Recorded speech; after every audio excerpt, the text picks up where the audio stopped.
The early morning streets of Brooklyn buzzed with the hum of commuters, the city just beginning to wake. Officer Michael Carter sat behind the wheel of his patrol car, his partner Luke, a sharp-eyed German shepherd, beside him. Luke sat upright, his ears perked and alert, a perfect image of focus. To anyone else, it looked like a typical start to the day, but to Michael it was anything but ordinary. The partnership he shared with Luke was more than professional. It was a bond forged through years of trust, danger, and shared victories. As Michael turned down a quieter street near the docks, his radio crackled to life. A frantic voice cut through the static.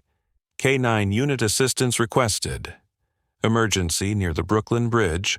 Repeat, canine unit assistance needed immediately. Michael's pulse quickened as he glanced at Luke. "Looks like we're up," he said, flicking on the siren. Luke barked in response, his tail wagging slightly in anticipation. The bond between them was undeniable. Luke didn't need words to understand the urgency in Michael's voice. Within minutes, they arrived at the chaotic scene near the bridge. A crowd had gathered, murmuring and pointing toward the East River. Officers directed traffic and kept onlookers at bay. Michael's eyes followed their gestures, landing on a figure flailing in the icy water. It wasn't a person, it was a dog, a German shepherd, just like Luke. Michael's stomach dropped. The dog struggled against the strong current, its whines faintly audible over the rushing water. "How long has it been in there?" he asked one of the officers on the scene. "Too long," came the grim reply. "No one can get close. The current's too strong, and it's too dangerous." Michael clenched his jaw, his heart pounding. But before he could make a move, Luke let out a sharp bark and strained against his harness, his eyes locked on the struggling dog. Michael knelt beside his partner, placing a hand on his back. "I know, buddy," he whispered, "but we have to be smart about this." Surveying the scene, Michael spotted a group of motorcyclists parked nearby, their leather jackets contrasting sharply with the uniforms of the officers. One of them stepped forward, his helmet under his arm. "Need a hand?" he asked, his voice calm but determined. Michael hesitated, but the man's confidence and the urgency of the situation convinced him. "If you've got a plan, now's the time to share it." The motorcyclist nodded. "We've got ropes and gear. We'll form a line to pull the dog out if we can get close enough." Michael nodded, his resolve hardening. He turned to Luke, who stood rigid, his ears twitching as he watched the struggling dog. "Stay here for now," Michael ordered. Luke let out a soft whine but obeyed, his sharp eyes tracking Michael's every move. The motorcyclists moved with precision, their plan unfolding quickly. One of them tied a rope securely around his waist and waded cautiously into the freezing water, his movements steady despite the biting cold.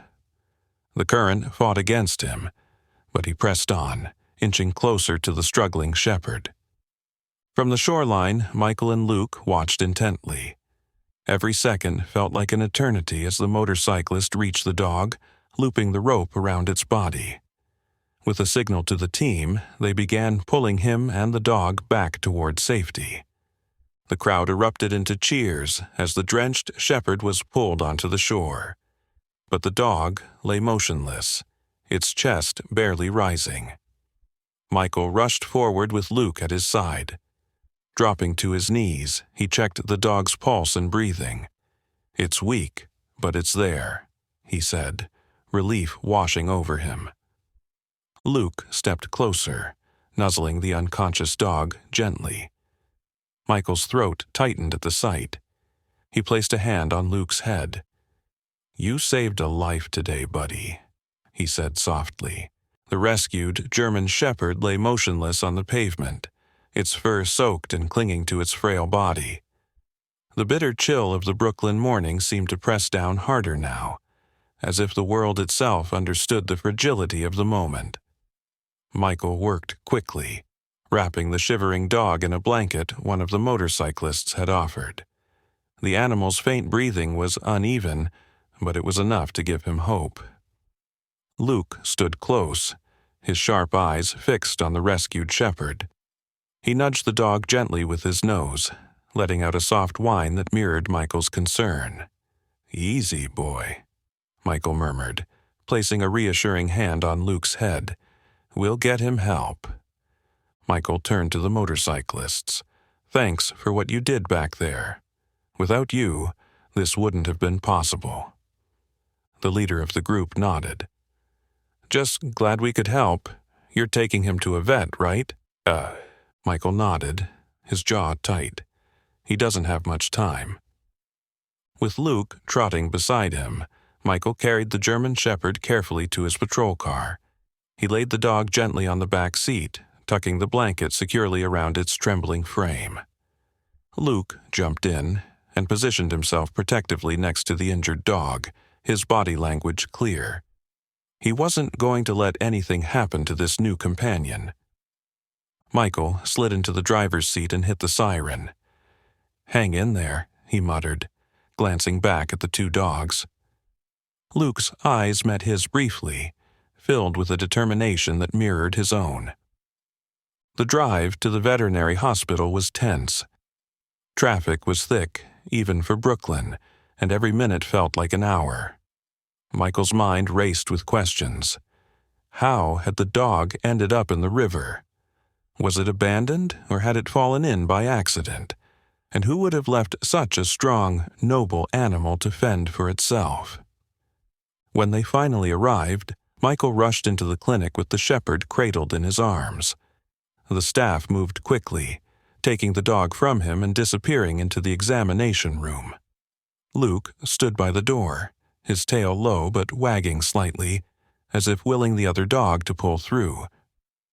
The minutes dragged as Michael paced the waiting room, his thoughts a whirlwind of worry and determination. Luke sat patiently by his side, occasionally glancing toward the door as though expecting the vet to appear any moment. "You're worried too, huh?" Michael said, his voice low. Luke let out a soft huff, his ears twitching. Finally, the vet emerged, her face calm but serious. "He's stable," she said.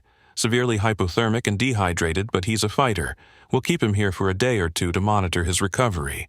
Michael exhaled, relief flooding through him. "Thank you," he said. "I wasn't sure he'd make it." The vet nodded. "Dogs like him, like yours, are strong. But whatever happened to him, he'll need time and care to heal." That evening, Michael returned to the station with Luke at his side. He couldn't stop thinking about the rescued dog. The image of it fighting for life in the river burned into his mind. As he reviewed the events of the day, a thought struck him. What if this wasn't an accident? What if someone had deliberately abandoned the dog? Luke barked softly, pulling Michael from his thoughts. "Yeah, buddy," Michael said, scratching behind his ears. "We've got to figure out what happened. And if someone's responsible, they're not getting away with it." The bond between man and dog had already brought one life back from the brink. Now, it was time to uncover the truth. The next morning, Michael sat at his desk in the Brooklyn precinct, the image of the rescued German shepherd replaying in his mind. He had spent the better part of the night thinking about how the dog could have ended up in such a dire situation. Luke lay at his feet, his head resting on his paws, but his ears flicking at every faint sound, as alert as ever. Michael tapped his pen against a blank notepad. "We need answers, Luke," he muttered, glancing down at his partner. Luke raised his head, his sharp eyes meeting Michael's as if to say, "Then let's find them." The vet had called earlier with an update. The shepherd, now nicknamed River by the clinic staff, was improving steadily.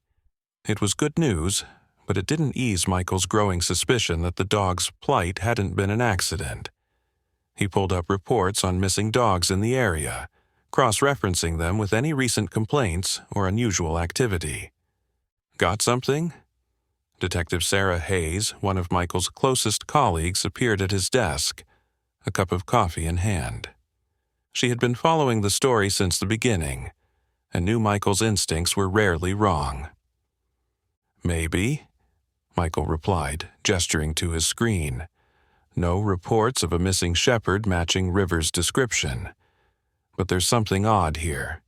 3 complaints filed in the past month about suspicious activity near the docks.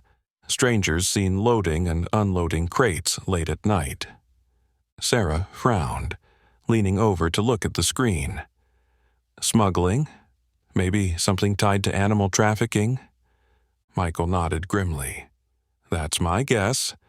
And if River got loose from one of their shipments... Sarah finished the thought. Then someone's looking for him. Michael's gut churned as the pieces started to fit together. River hadn't been abandoned out of carelessness. He had escaped something much worse. And if whoever was behind this operation realized River was still alive, they might come looking. He glanced at Luke, who had risen to a sitting position, his body tense as if sensing Michael's unease. You ready to track this down, partner? Michael asked. Luke's tail wagged once, a clear yes. Sarah grabbed her coat. Let's check out the docks. If they're still operating, we might catch them in the act. The pair headed out, with Luke riding shotgun as usual. The drive to the docks was quiet, both officers lost in thought. As they arrived, the area was eerily deserted. The morning fog hung low over the water, muffling the usual hum of city life. Michael parked a block away, wanting to approach on foot. Stay sharp, he told Sarah as they moved toward the warehouses. Luke led the way, his nose to the ground, his every step careful and deliberate. The docks, usually bustling with activity, seemed unnaturally still. Michael's eyes scanned the area, noting the faint scrape of metal on metal coming from one of the larger warehouses. He motioned to Sarah, who nodded and drew her weapon. Luke froze, his ears twitching as he sniffed the air. A low growl rumbled in his throat, sending a shiver down Michael's spine. "What is it, boy?"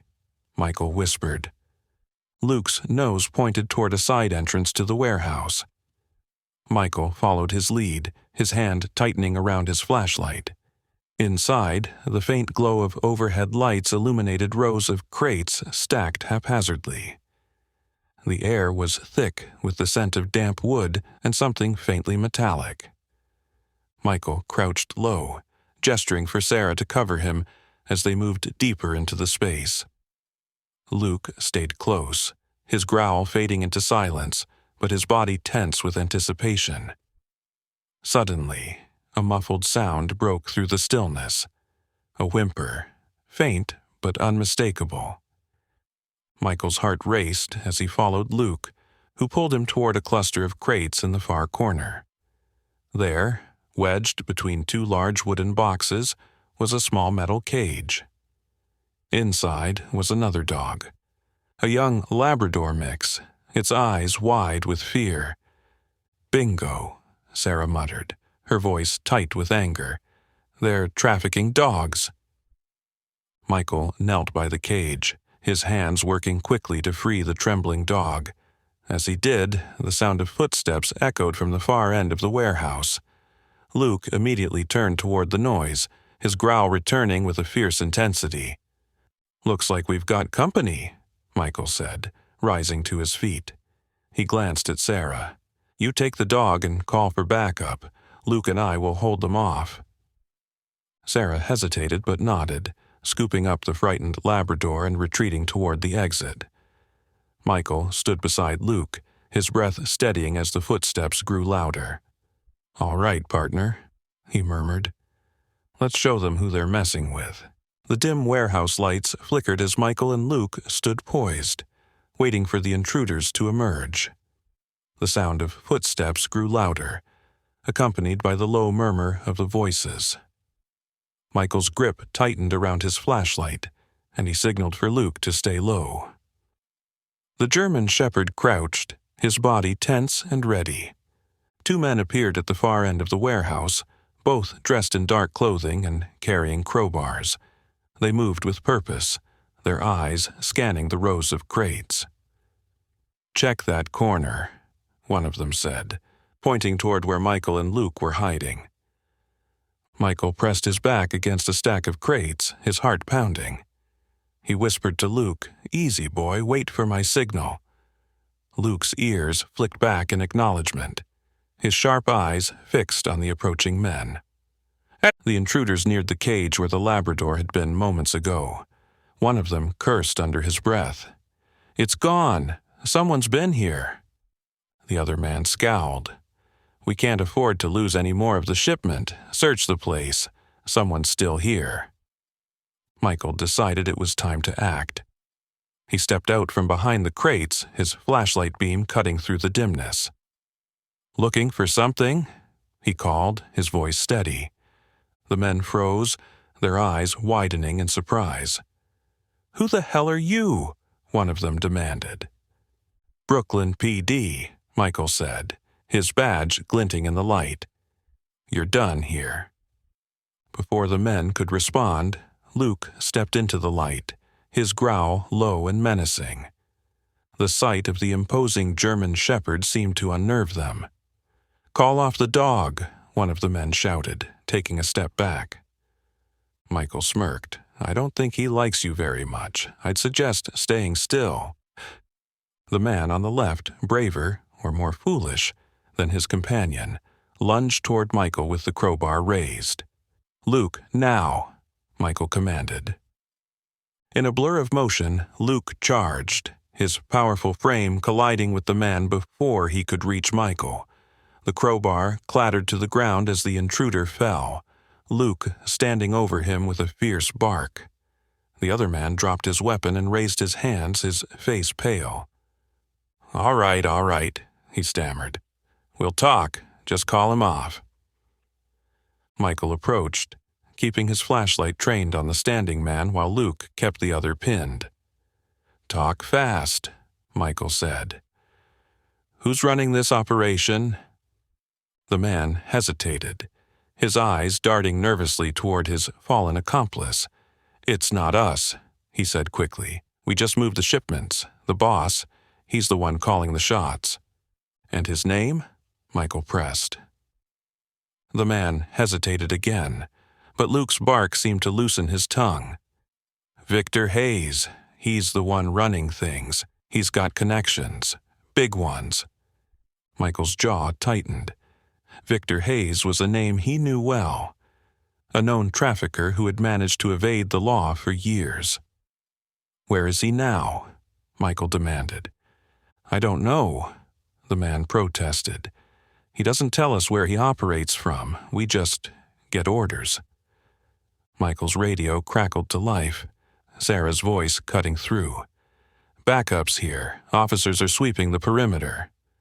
Relief flooded Michael as he heard the sound of sirens approaching. "You're out of time," he said to the men. "And Hayes, he's next." Minutes later, uniformed officers swarmed the warehouse, taking the two men into custody. Luke stood tall beside Michael, his chest heaving from the adrenaline. One of the officers approached, nodding in respect. "Good work, Carter, and your partner here. He's a hero." Michael knelt beside Luke, running a hand over his fur. "We couldn't have done it without you, buddy." Luke let out a soft bark, his tail wagging slightly. Despite the danger, his loyalty and courage had never wavered. As Michael watched the men being loaded into police cars, he couldn't help but think of River, still recovering at the clinic. This was more than just a rescue. It was justice for all the animals who couldn't fight for themselves. And it wasn't over yet. The following morning, sunlight streamed through the windows of the Brooklyn precinct as Michael sat at his desk, sorting through the case files. The evidence gathered at the warehouse, combined with the men's confession, painted a clear picture. Victor Hayes had been running an extensive animal trafficking ring, using the docks as a transit point. But as damning as the case was, Michael knew there was still work to be done. Hayes was the mastermind, and until he was caught, the operation wouldn't truly be shut down. Luke lay at Michael's feet, his head resting on his paws but his eyes alert. The German Shepherd had been Michael's rock through the chaos of the past few days. Michael glanced down at him and smiled. "We're not done yet, buddy," he said softly. Luke let out a low huff, his tail thumping once against the floor. By midday, Michael and Detective Sarah Hayes were back at the veterinary clinic where River, the German Shepherd they had rescued, was waiting. The pup had made a remarkable recovery overnight, thanks to the care of the staff. As Michael entered the room, River lifted his head, his icy blue eyes locking onto Michael and Luke. His tail wagged weakly, but the gratitude in his gaze was unmistakable. "You're looking better," Michael said, kneeling beside River and scratching behind his ears. Luke stepped forward, sniffing River gently before lying down beside him, his presence protective and calming. The sight brought a rare smile to Michael's face. "Looks like you've got a friend for life." The vet approached, her expression warm. "River's strong. He's going to make a full recovery. But his journey isn't over. Are you thinking about taking him in?" Michael looked at River, his heart swelling with a mix of affection and resolve. "I think he's already part of the family," he said, glancing at Luke. "Right, boy?" Luke barked softly, his tail wagging in agreement. That afternoon, Michael and Sarah turned their attention to the next phase of the case, finding Victor Hayes. The files they'd uncovered at the warehouse hinted at other locations Hayes might be using. "He's smart," Sarah said, scanning the documents spread across the table. "But everyone slips up eventually." Michael nodded. "And when he does, we'll be ready." The radio on Michael's desk crackled to life, a dispatch officer's voice cutting through. "Attention all units. Reports of suspicious activity at the Red Hook docks. Possible connection to the Hayes case." Michael's heart leapt. He grabbed his coat and looked at Luke, who was already on his feet, ears pricked. "This is it," Michael said. "Let's finish this." As they arrived at the Red Hook docks, the scene was eerily familiar. The same rows of warehouses loomed in the distance, but this time, Michael felt a surge of determination. With Luke by his side and backup en route, he was ready. The sound of shouting echoed from one of the larger warehouses. Michael and Sarah moved quickly but carefully, Luke leading the way with his nose low to the ground. The German Shepherd's body tensed as they approached a side entrance, his growl barely audible. Inside, Victor Hayes stood with a small group of men, their conversation growing heated as they loaded crates into a truck.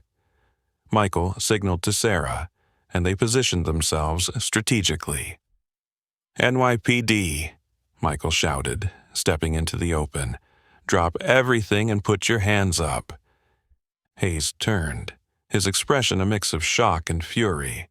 "Carter," he snarled, "you should have stayed out of this." Michael smirked. "I don't back down that easily." One of Hayes's men lunged, but Luke was faster. The German Shepherd intercepted him, barking fiercely and pinning him to the ground. The other men hesitated, their confidence faltering at the sight of the imposing dog. Hayes, realizing he was outmatched, raised his hands reluctantly. As officers stormed the warehouse moments later, the scene was secured. Luke stood proudly beside Michael, his job done. "Good work, partner," Michael said, kneeling to hug the dog. "We couldn't have done it without you." Later that evening, back at the precinct, Michael sat with Luke and River by his side. The case against Victor Hayes was airtight, and the operation had been a success. Michael looked at River, whose tail wagged softly as he leaned against Luke. "You've got a lot to learn," Michael said, scratching River's head. "But you're in good hands." Luke barked softly as if to agree, and Michael smiled. For the first time in weeks, he felt a sense of closure. Together, they had brought justice not only to River, but to countless other animals who couldn't fight for themselves. This story of loyalty, bravery, and resilience reminds us of the incredible bond between humans and their canine companions. If this story inspired you, don't forget to like, subscribe, and share your thoughts in the comments. Let us know where you're watching from, and share your own tales of courage and friendship.